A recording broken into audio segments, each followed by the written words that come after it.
तो चलिए शुरुआत करते हैं आज की प्रमुख खबर के साथ। भारत अब सेमीकंडक्टर मैन्युफैक्चरिंग में चीन को सीधी टक्कर देने के लिए पूरी तरह से तैयार है। जी हां, देश में लगाई जाएंगी 4 नई सेमीकंडक्टर फैक्ट्रियां और इसके लिए किया जाएगा 4600 करोड़ रुपए का बड़ा निवेश।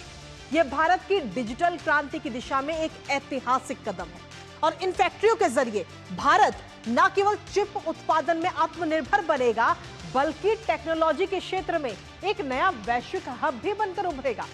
इसको लेकर सरकार का कहना है कि इससे लाखों नौकरियों के अवसर भी पैदा होंगे। दरअसल सेमीकंडक्टर यानी वो एक छोटी सी चिप जो आपके मोबाइल फोन से लेकर सैटेलाइट तक सब कुछ चलाती है और अब ये चिप मेक इन इंडिया होगी। भारत की ये छलांग न सिर्फ तकनीकी क्षेत्र में आत्मनिर्भरता की ओर है बल्कि चीन जैसे दिग्गज को भी सीधी चुनौती है। करेंगे चर्चा अपने संवाददाता से। उससे पहले आपको दिखाते हैं सेमीकंडक्टर के क्षेत्र में आत्मनिर्भर बनता भारत। तो सेमीकंडक्टर के क्षेत्र में आत्मनिर्भर भारत इस वक्त नजर आता है, जहां 4 नई सेमीकंडक्टर परियोजनाओं को इस वक्त कैबिनेट की मंजूरी इस वक्त मिल चुकी है। जहां जिसमें खासतौर पर हम देखें तो ओडिशा, पंजाब में सेमीकंडक्टर मैन्युफैक्चरिंग यूनिट बनाई जाएगी। 2 राज्य ये हैं और इसके साथ ही 2 और राज्य मैन्युफैक्चरिंग यूनिट और आंध्र प्रदेश में भी सेमीकंडक्टर विनिर्माण की इकाई को मंजूरी इस वक्त दे दी जा चुकी है।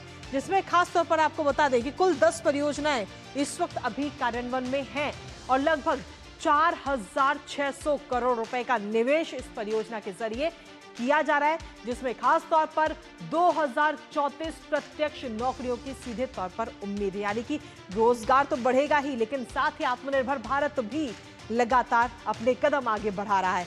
इसके साथ ही 6 राज्यों में लगभग 10 परियोजनाएं जो कि जिनको स्वीकृति मिली है और खासतौर पर 1,60,000 करोड़ के निवेश वाली ये तमाम परियोजनाएं हैं। इसमें पहली परियोजना की अगर हम बात करें तो पहली कंपाउंड फैब्रिकेशन यूनिट से क्षमता जो है वो और ज्यादा बढ़ी है। अत्याधुनिक ग्लास की अगर हम बात करें तो अत्याधुनिक ग्लास में आधारित पैकेजिंग यूनिट से भी प्रगति की राह सीधी तौर पर आसान होती हुई नजर आती है। प्रगति की राह लगातार आगे बढ़ रही है। इसके साथ ही विश्व स्तरीय चिप की अगर हम बात करें तो डिजाइन क्षमताओं को और मजबूती इसके जरिए मिलेगी, जो डिजाइन है उसकी, और 278 शैक्षणिक संस्थान को भी इसके जरिए सीधे तौर पर सहायता उपलब्ध होगी। 72 स्टार्टअप्स को डिजाइन किया जाएगा, इंफ्रास्ट्रक्चर सहायता इससे मिलेगी और 60,000 से ज्यादा छात्र अभी तक इस परियोजना के जरिए सीधे तौर पर लाभान्वित होते नजर आ रहे हैं। तो सीधे तौर पर सेमीकंडक्टर के क्षेत्र में भारत की ये बड़ी छलांग के तौर पर इसे देखा जा रहा है। खासतौर पर आत्मनिर्भर भारत में भी एक और मजबूती नजर आती है।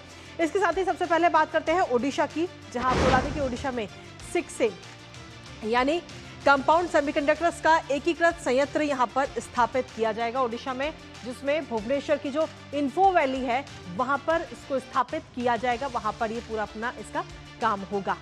ब्रिटेन की अगर हम बात करें तो ब्रिटेन की क्लासिक वेफर फैब लिमिटेड का भी सहयोग इसमें सीधे तौर पर मिलेगा और देश की पहली व्यावसायिक कंपाउंड फैब्रिकेशन इकाई है जो कि ओडिशा में स्थापित की जानी है।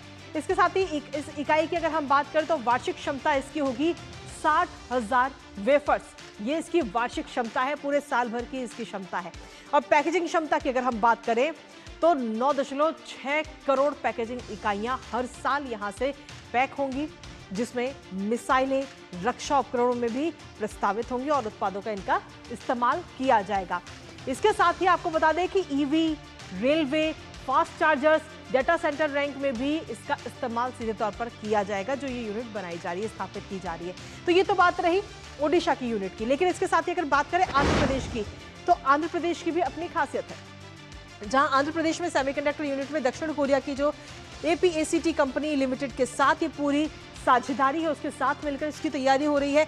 ASIP की वार्षिक क्षमता की अगर हम बात करें तो 9 करोड़ 60 लाख इकाई की इसकी वार्षिक क्षमता है, साल भर की इसकी क्षमता है, जिसमें मोबाइल फोन, सेटअप बॉक्स में यूनिट में निर्मित उत्पादों का इसमें इस्तेमाल होगा और साथ ही ऑटोमोबाइल और अन्य इलेक्ट्रॉनिक उत्पादों में भी इसका इस्तेमाल किया जा सकेगा। तो ये बात रही ओडिशा और आंध्र प्रदेश की।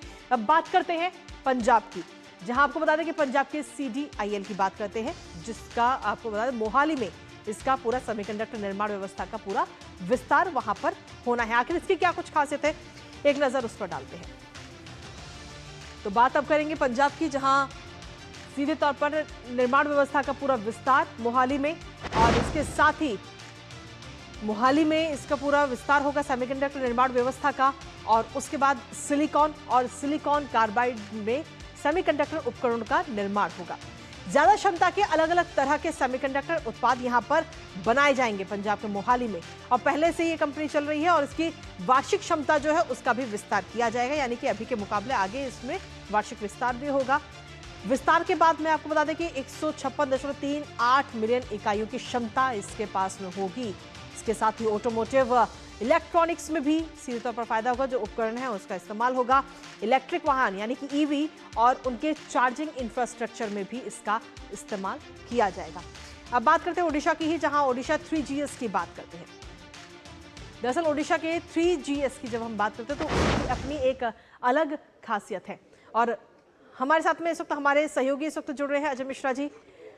अजय मिश्रा जी, सीधे तौर पर अगर हम देखें तो सेमीकंडक्टर के क्षेत्र में एक बड़ी छलांग के तौर पर इस वक्त इसे देखा जा रहा है, और अब सीधे तौर पर चीन को हम चुनौती देते हुए नजर आ रहे हैं। बिल्कुल सही कहा आपने। एक बहुत बड़ा मील का पत्थर इसलिए ये साबित होने जा रहा है क्योंकि इंडिया जो सेमीकॉन मिशन है उसको ज़मीन पर आप जनवरी 2023 से देख सकते हैं, जब आपने देखा कि गुजरात के साणंद में 2 बड़े यूनिट्स की घोषणा हुई, उसके बाद आसाम में एक बड़े यूनिट की घोषणा हुई। 76,000 करोड़ रुपए का जो इंडिया सेमीकॉन मिशन है उसको धरातल पर लाने के पीछे यही मकसद है कि हम जो ग्लोबल सप्लाई चेन में व्यवधान आ रहे हैं उसके कैसे क्रेडिबल अल्टरनेट के तौर पर हम उभरें। लेकिन इसमें जो इन्वेस्टमेंट है, जो टेक्नोलॉजी है, वो हमें बाहर से लानी है, और इसलिए हम जॉइंट वेंचर्स पर फोकस कर रहे हैं। तो अभी जो ताज़ा जो डिसीजंस हुए हैं कैबिनेट ने, अब कुल मिलाकर के 10 सेमीकंडक्टर यूनिट्स हो गई हैं। आपको याद होगा कि जून 2023 में माइक्रोन, जो कि अमेरिका की सबसे बड़ी सेमीकंडक्टर कंपनी है, उसने साणंद गुजरात में करीब 22,000 करोड़ रुपए का इन्वेस्टमेंट के साथ शुरुआत की थी, और सबसे बड़ा इन्वेस्टमेंट हुआ था टाटा इलेक्ट्रॉनिक्स का। क्योंकि हम लगातार मेक इन इंडिया चिप्स पर बात कर रहे हैं, और अश्विनी वैष्णव जी कई बार लगातार कर रहे हैं कि मेक इन इंडिया चिप जल्दी ही पूरी दुनिया के सामने होगी, और भारत की कॉस्ट इफेक्टिवनेस जो है इस पूरे सेक्टर में वो पूरी दुनिया इसका लोहा मानती है। और क्यों ना हमारे मोबाइल फ़ोन से लेकर के जितने भी आज इलेक्ट्रॉनिक गैजेट्स आप सोच सकते हैं, चाहे वो विक्रम लैंडर हो जो चंद्रमा जो मंगल पर अपनी उपस्थिति दिखाता हुआ नजर आया, या फिर स्पेस टेक्नोलॉजी में यूज़ किए जाने वाले वो स्मॉल सेमीकंडक्टर चिप्स, ये सारे के सारे जो सेक्टर्स हैं वो प्रभावित होंगे। डिफेंस एक बहुत बड़ा सेक्टर है जिसको कि काफ़ी बूस्ट मिलने की उम्मीद है। तो आपने बिल्कुल सही कहा कि एक क्रेडिबल अल्टरनेटिव के तौर पर भारत यहाँ की कोशिश कर रहा है यहाँ से आगे बढ़ने की, क्योंकि पूरी दुनिया का अगर आप 90% सेमीकंडक्टर प्रोडक्शन देखें तो सिर्फ जो हाई वैल्यू सेमीकंडक्टर्स हैं वो केवल ताइवान में इस समय प्रोड्यूस हो रहे हैं।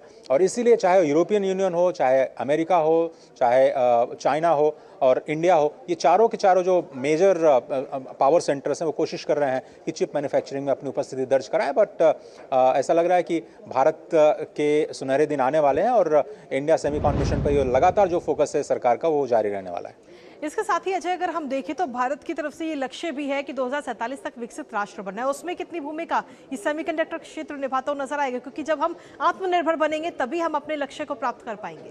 देखिए, भारत की एक खासियत है कि हमारी जो पूरी दुनिया में जितनी सेमीकंडक्टर चिप्स बन रही हैं उसमें भारत की डिज़ाइन का बहुत बड़ा रोल है।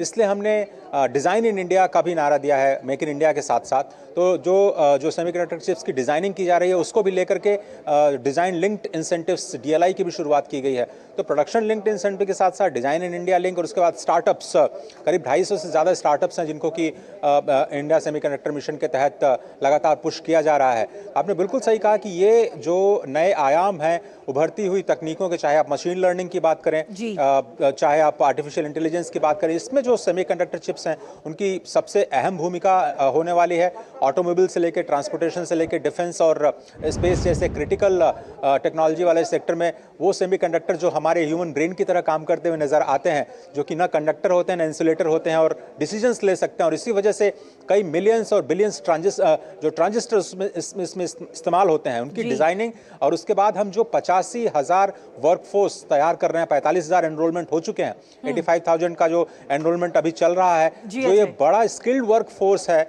वो आने वाले दिनों में इस पूरे मिशन को एक नई दिशा देता हुआ नजर आएगा। मुझे लगता है रोजगार के लिहाज से भी ये सेमीकंडक्टर का जो क्षेत्र है युवाओं के लिए काफी काफी आकर्षक अगले कम से कम 10 साल 15 साल तक रहने वाला है। चलिए, बहुत बहुत शुक्रिया अजय, तमाम जानकारी हमारे साथ साझा करने के लिए, इस खबर से जुड़े हुए।